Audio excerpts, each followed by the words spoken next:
Voilà, vous êtes chez moi, en Grèce, parmi les oliviers.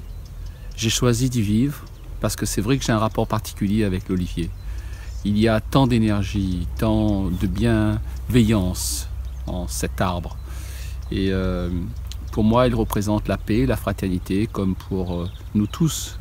Et qui que nous soyons, lorsque nous sommes près d'un olivier, nous sommes remplis d'une belle énergie.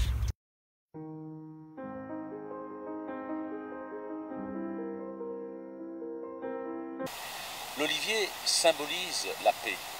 Euh, Tout le monde connaît la symbolique de la colombe de Noé, la branche d'olivier qui symbolise la fin du déluge et l'alliance que Dieu va passer avec les hommes. L'Organisation des Nations Unies a pour symbole l'olivier, l'ONU qui porte la paix.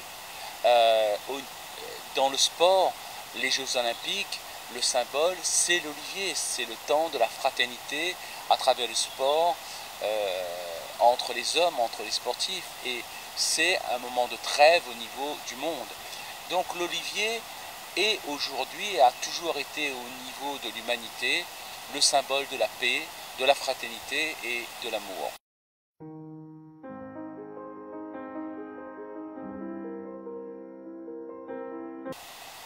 L'olivier, on le retrouve dans la Bible, chez les chrétiens, chez les catholiques, chez les juifs, mais on le retrouve aussi dans le Coran, où l'olivier est un don de Dieu, d'Allah, aux hommes. Et le symbole est tout simplement là, comme dans la Bible, comme chez les juifs, c'est le symbole de l'amour, de la fraternité. C'est un arbre béni pour les hommes. Et j'ai voulu écrire ce livre, le Coran et l'olivier, un message d'amour et de paix, parce qu'il y a aujourd'hui une confusion entre une religion faite d'amour, de paix et des fanatiques.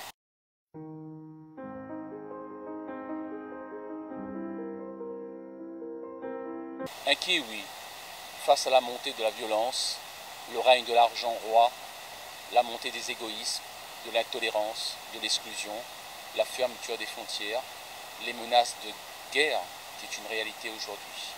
Alors, je crois que nous avons besoin plus que jamais d'un chemin qui est un chemin spirituel, de générosité, d'amour.